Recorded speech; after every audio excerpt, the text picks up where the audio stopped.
Buen día. Esta mañana vamos a presentar la guía de trabajo en relación a la constitución de una sociedad de seguros correspondiente a la asignatura Contabilidad de Seguros. En esta ocasión los expositores son Franklin Manuel, Ruth Noemí, Jasmine Esmeralda, Fanny Elizabeth y su servidor William Guevara. Como todos ya sabemos, en cualquier constitución de sociedad, para que ésta pueda funcionar de la manera correcta o prestar o comercializar servicios de la manera correcta, debe de cumplir ciertos requisitos de norma general.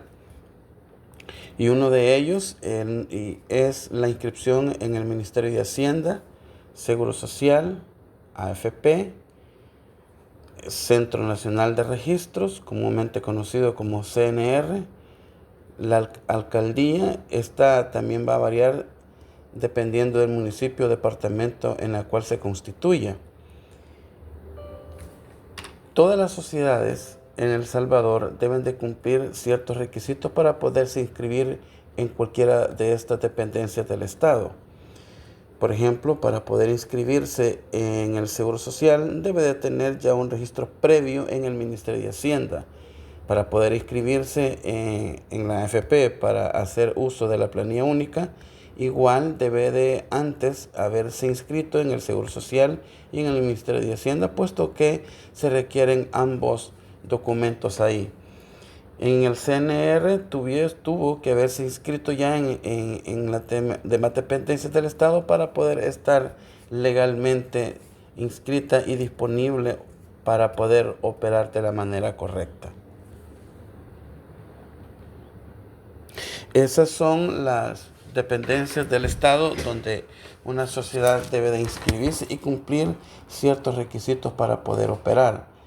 Debe de tener capital social inscrito dentro de otras obligaciones que el mismo Código de Comercio le exige para su correcto funcionamiento. Buenas noches, licenciado. Continuando con el tema, les hablaré sobre el marco jurídico y sus generalidades, los cuales son importantes para entender cómo funciona este sector dentro del sistema financiero del país. Una sociedad de seguro es una empresa que funciona como sociedad anónima de capital fijo y su objetivo es asumir riesgos mediante contratos de seguros, reaseguros o fianzas. Las personas o empresas pagan una prima y la aseguradora se compromete a cubrir pérdidas cuando ocurra un siniestro. La Ley de Seguros en el artículo 1 regula la creación y funcionamiento de estas empresas para proteger a los asegurados. Estas sociedades deben de ser sociedades anónimas, tener duración indefinida, tener acciones registradas a nombre de los accionistas, contar con un nombre propio. Además, todas las aseguradoras están supervisadas por la Superintendencia del Sistema Financiero. En esta lámina veremos la finalidad del sector asegurador, donde nos dice que es importante porque ayuda a proteger a las personas y empresas frente a pérdidas económicas. Sus principales funciones son proteger el patrimonio de las personas y las empresas. Como segundo, mantener estabilidad económica al manejar los riesgos, fomentar la inclusión financiera y como cuarto y último, transferir riesgos, permitiendo a las aseguradoras asuman ciertas pérdidas.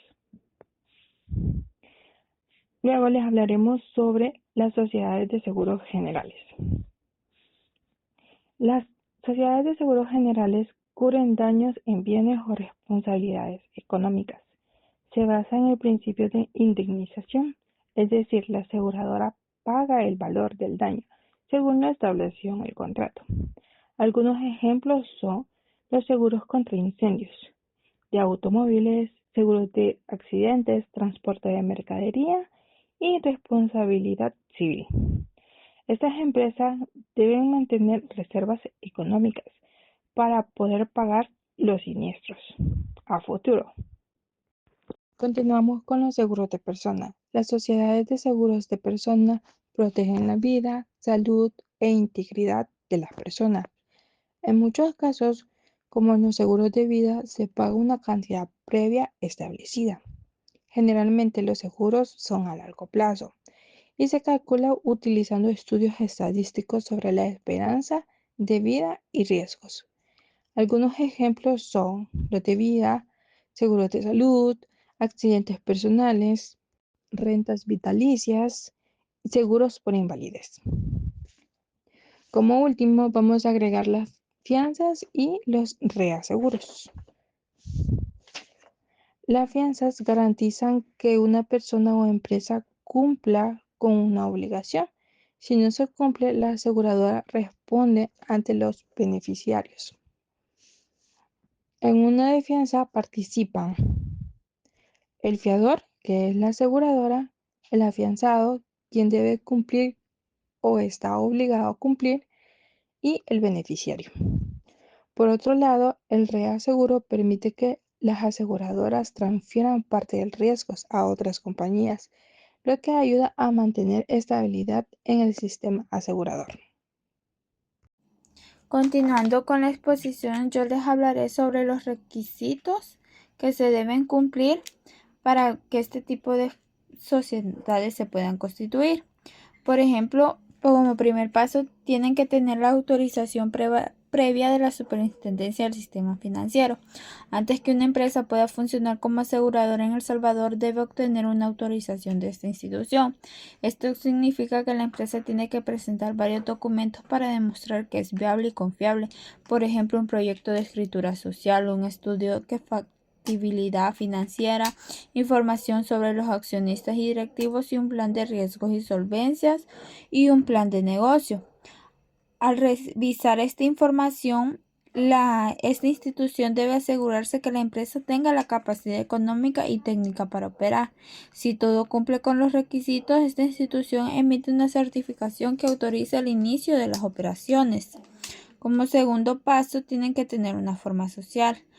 Tiene que ser una sociedad anónima de capital fijo, porque la ley establece que las sociedades de seguro deben organizarse como sociedades anónimas de capital fijo.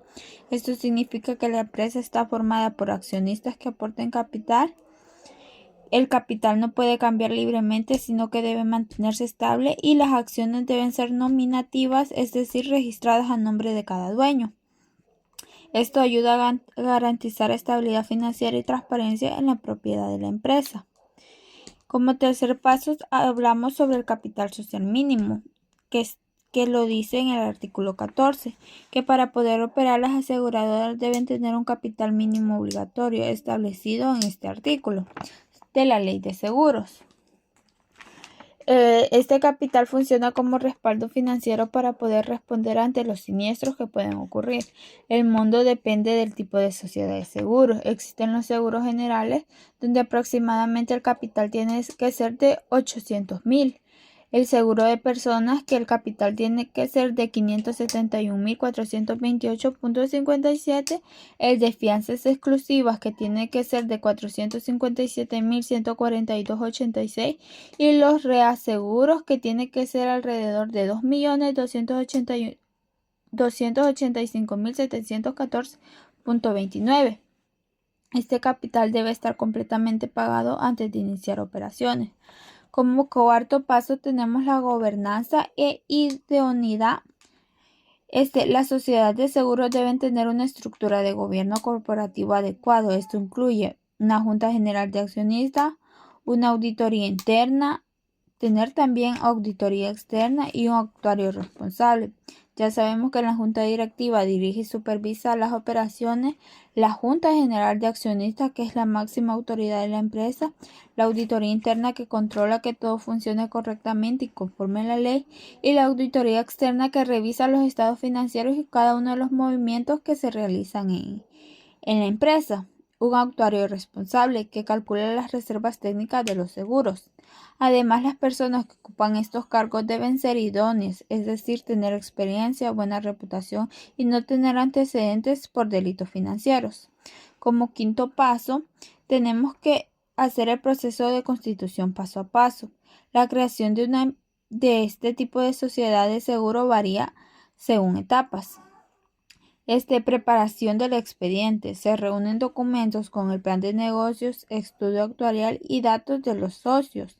se presenta ante la Superintendencia del Sistema Financiero, que se entregue el expediente para que la Superintendencia lo revise y al final ésta lo evalúe y analice la información y pueda solicitar datos adicionales que pueda necesitar.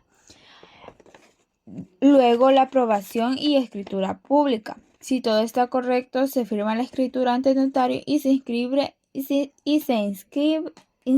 en el registro de comercio.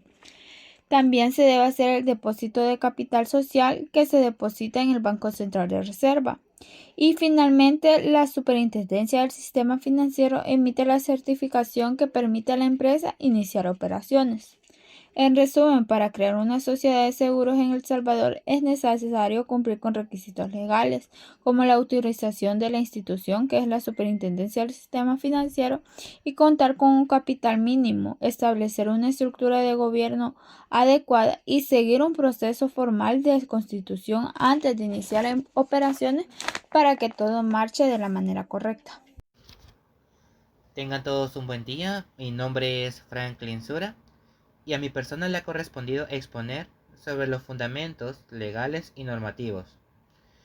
En esta sección les hablaré sobre la Ley de Sociedades de Seguros, las normas prudenciales emitidas por la Superintendencia del Sistema Financiero y las normas contables emitidas por la Superintendencia del Sistema Financiero y el Banco Central de Reserva. Para comenzar con la Ley de Seguros, el artículo 1 nos dice que esta ley tiene por objeto regular la constitución y el funcionamiento de las sociedades de seguros y la participación de intermediarios. Esto es para velar por los derechos del público y facilitar el desarrollo de actividades aseguradas. En el artículo número 4 habla sobre la forma social obligatoria y nos dice que las sociedades de seguros constituidas en El Salvador deben organizarse y operar en forma de sociedades anónimas de plazo indeterminado, con capital dividido en acciones nominativas. Las acciones nominativas, como lo mencionaba mi compañera anteriormente, son títulos de valor emitidos a nombre de una persona específica y este titular queda registrado en el libro de registro de la empresa. También en el artículo número 4 nos habla sobre la denominación y nos dice que las sociedades de seguros podrán incluir en su denominación los términos aseguradora, seguros, reaseguros o reaseguros, y ninguna sociedad de las reguladas por esta ley usará en su denominación la expresión nacional o de El Salvador o cualquier otra expresión que pueda sugerir que se trata de una sociedad creada o respaldada por el Estado. Seguimos con el artículo número 14, nos dice que las sociedades de seguros deberán constituirse con un capital mínimo integradamente suscrito y pagado en efectivo. Como lo mencionaba mi compañera anteriormente, los montos están en dólares americanos, pero lo que nos dice la ley de seguros está en colones. Nos dice que el capital mínimo para las sociedades de seguros generales son 7 millones de colones. En dólares, como lo decía mi compañera, equivale a $800,000. Esto es porque un colón equivale a 0.11 centavos. Para una sociedad de seguros de personas, el capital mínimo es 5 millones de colones.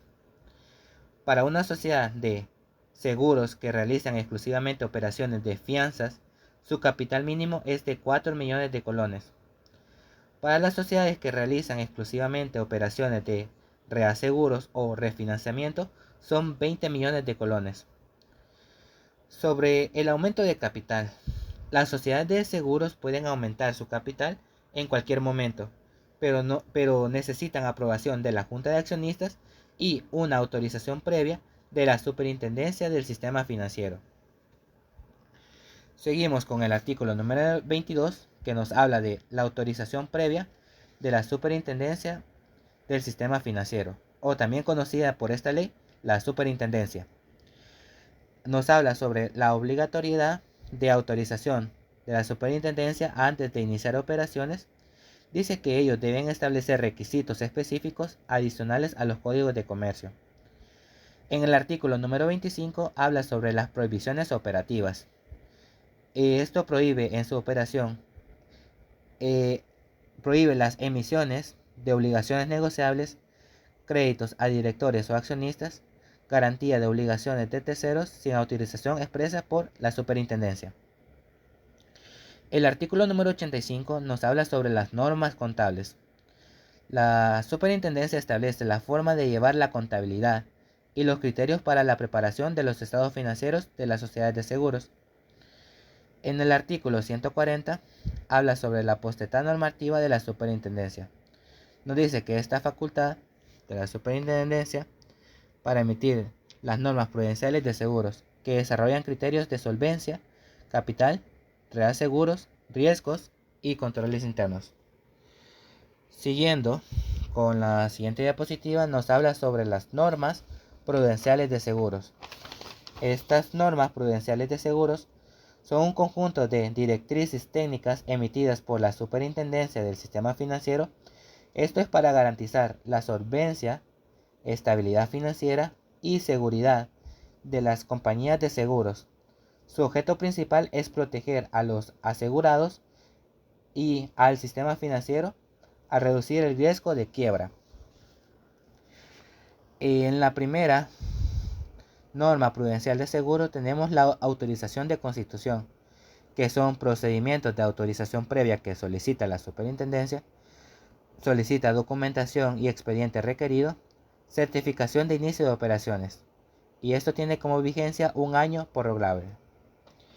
También las normas prudenciales de seguros nos habla sobre la solvencia y el patrimonio neto, que el cálculo del patrimonio neto mínimo.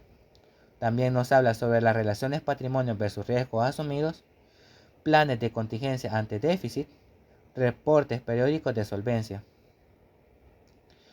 En las políticas de reaseguro, esto tiene un límite de retención por riesgo individual, tipos de contratos de reaseguros permitidos, evaluación de reaseguros calificados, reportes de sesiones a la superintendencia. Y como control interno y reportes tenemos los manuales de procedimientos obligatorios, segresión de funciones claves, controles sobre primas, siniestros y reservas. También esto de llevar un informe mensual, trimestral y anuales. Siguiendo con la tercera diapositiva, las normas contables de seguro emitidas por el Banco Central de Reserva y la Superintendencia. Esto nos habla sobre los estados financieros de seguro. Esto llevar una estructura de estados financieros consolidados. Eso también debe desglosar por ramos generales las personas, fianzas y reaseguros. Debe llevar una medición de primas retenidas y también los siniestros pagados. También nos habla sobre las reservas técnicas, riesgos no expirados y anticipados. También tenemos el reconocimiento contable de pérdidas, que nos dice la norma contable de seguros número 9, que nos da una garantía real más 24 meses sin recuperación por castigo, sin garantía más 12 meses sin recuperación castigo. También tenemos saldos irrecuperables reconocidos como pérdida inmediata. También tenemos como pérdida préstamos castigados en cuentas de orden para control. También nos habla sobre los activos extraordinarios, que son los bienes recibidos en pago o adjudicados judicialmente, los registros por valor del instrumento legal correspondiente, sin reconocimiento de utilidad de la adquisición, provisión si excede el plazo permitido de tendencia. También esto nos hace referencia a las NIF, las normas internacionales aplicadas, o las normas internacionales. Nos habla de las 17, como por ejemplo los contratos de seguros, reconocimiento y medición.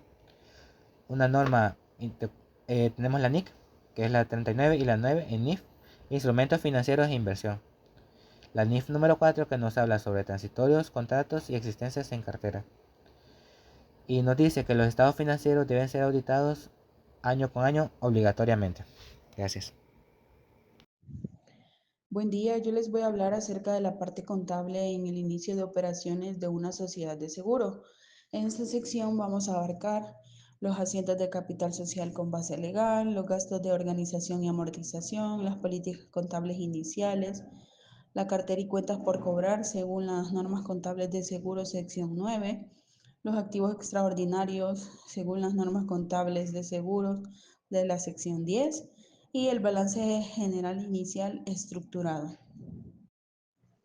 Gastos de organización y etapa preoperativa.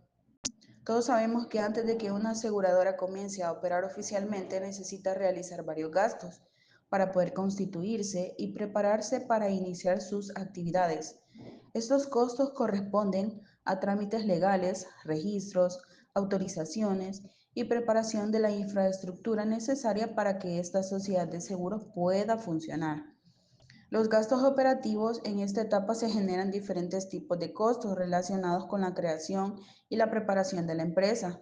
Entre ellos se encuentran los servicios profesionales para formalizar la empresa, los registros obligatorios ante las instituciones, las publicaciones legales y los permisos de funcionamiento que vayan adecuados a las necesidades para iniciar las operaciones de dicha sociedad de seguros.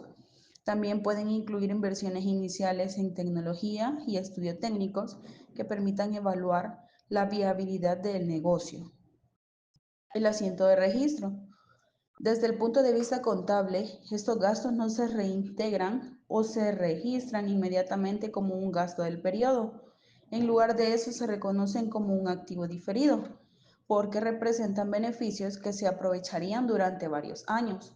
El registro contable normalmente refleja un aumento de la cuenta de gastos de organización y una disminución en la cuenta del banco o el efectivo.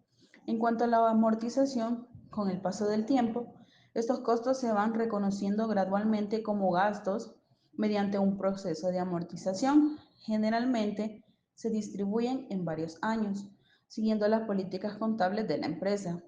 Este procedimiento permite reflejar de forma más adecuada el uso de esos gastos a lo largo del tiempo y debe estar debidamente documentado en los estados financieros. En resumen, los gastos preoperativos son inversiones iniciales necesarias para que la aseguradora pueda comenzar a funcionar y contablemente se reconocen de forma gradual a través de la amortización. Implementación de políticas contables iniciales. Desde el inicio de operaciones, la sociedad debe formalizar y documentar sus políticas contables internas, aprobadas por la junta directiva.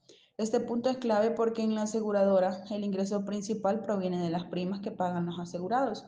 Sin embargo, contablemente no se pueden reconocer todo el dinero como un ingreso inmediato, ya que el servicio de cobertura se presta durante todo el periodo de la póliza. Las reservas técnicas son uno de los elementos más importantes en la contabilidad de seguros, porque representan los fondos que la aseguradora debe apartar para poder cumplir con posibles reclamaciones futuras. La evaluación de la cartera permite que la aseguradora controle el riesgo de no recuperar las primas que aún están pendientes de cobro. Al analizar periódicamente estas cuentas, la empresa tiene que saber identificar los clientes con atrasos o tomar decisiones como crear reservas a aplicar o castigos contables. Esto ayuda a mantener la calidad de los activos y la transparencia financiera.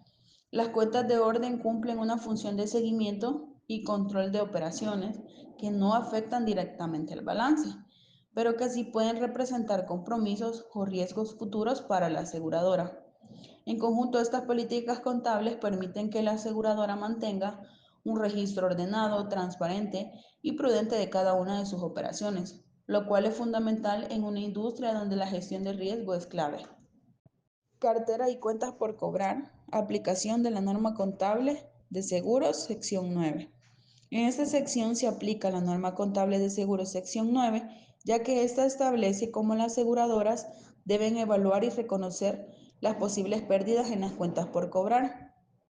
El objetivo principal de esta norma es medir el riesgo de no recuperar el dinero que los clientes deben a las aseguradoras y así reflejarlo correctamente en la contabilidad. La norma establece una clasificación de la cartera según el tiempo de mora. A medida pasan más días sin que el cliente pague, el riesgo de incobrabilidad aumenta, por lo que la empresa debe ser más prudente en su registro contable.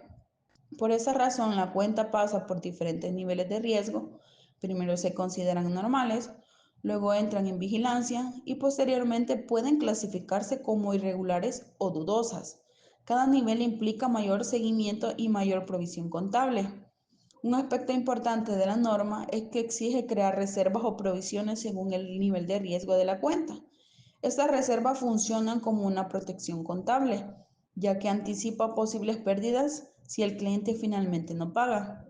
Esto ayuda a que los estados financieros reflejen una situación más realista, evitando que la empresa muestre activos que en realidad podrían no recuperarse.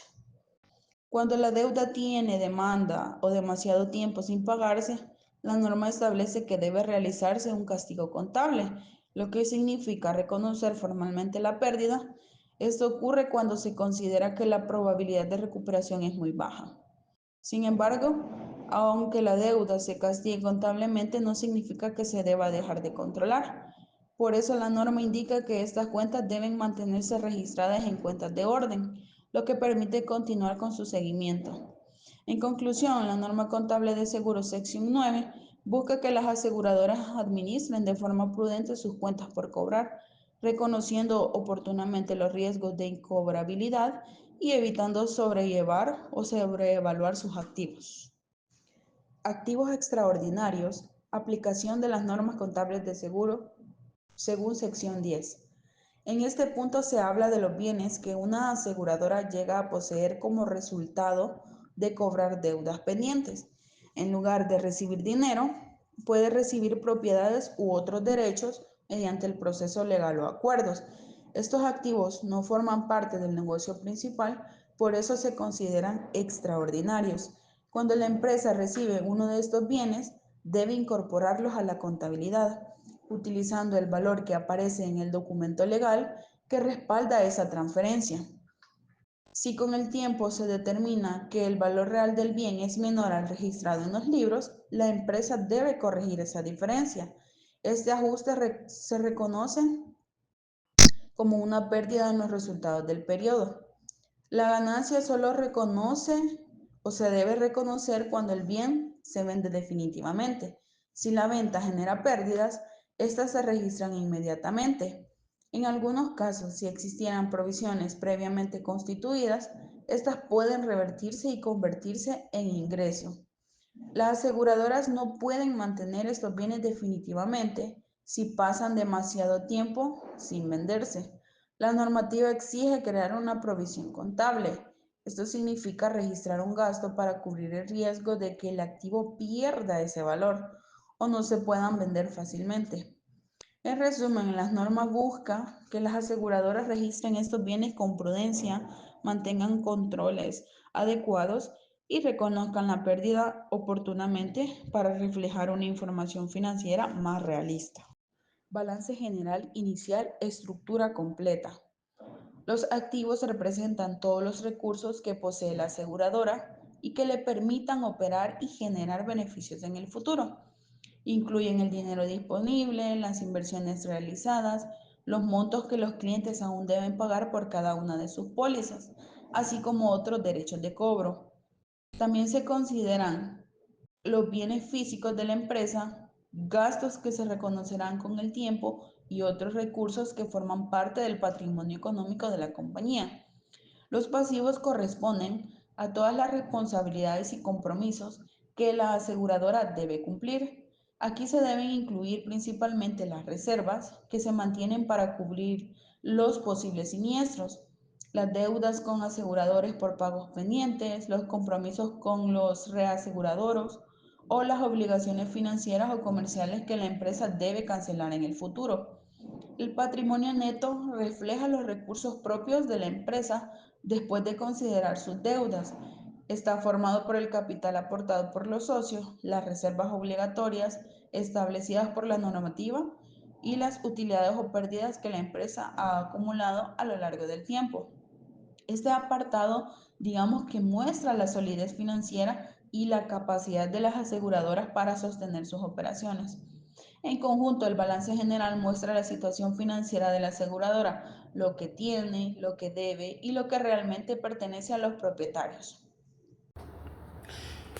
Como último punto, tenemos la parte 5 relacionada a los controles internos y conclusiones generales, donde abordaremos los controles internos obligatorios, informes periódicos a la Superintendencia del Sistema Financiero y Banco Central de Reserva, conclusiones del estudio y referencias normativas. Controles internos desde el inicio de operaciones. Toda sociedad de seguros debe de llevar un control de cartera, control de activos extraordinarios, control de reservas técnicas, control de segregación de funciones. También en cuanto a la presentación de informes periódicos que son obligatorios ante la Superintendencia de Obligaciones del Sistema Financiero y Banco Central de Reserva, estos deben de ser presentados de 4 maneras diferentes, en diferentes tiempos, evidentemente. Primero es el informe mensual, trimestral, semestral y anual. En cada uno de ellos debe de presentar diferentes informes informando a estas dependencias del Estado el funcionamiento que ha tenido la sociedad en dichos periodos. En síntesis general integral del estudio, el sector asegurador salvadoreño está sujeto a un marco jurídico prudencial riguroso supervisado por la Superintendencia del Sistema Financiero, que integra la ley de seguros, normas contables y las normas de manera complementaria. La Constitución de una sociedad de seguros exige cumplir con la norma de capital fijo, capital mínimo pagado en efectivo. Las normas contables, las NCS 16, 9 y 10, rigen el registro financiero desde el primer día de operaciones, estableciendo criterios específicos para reservas de cartera y activos extraordinarios. La implementación correcta de controles internos, políticas contables documentadas y reportes periódicos no es solo una obligación legal, sino la base estructural del sistema del control financiero de la aseguradora. El cumplimiento integral del marco normativo protege a los asegurados, garantiza la solvencia institucional y contribuye a la estabilidad del sistema financiero nacional. Esto ha sido todo de nuestra parte. Muchas gracias.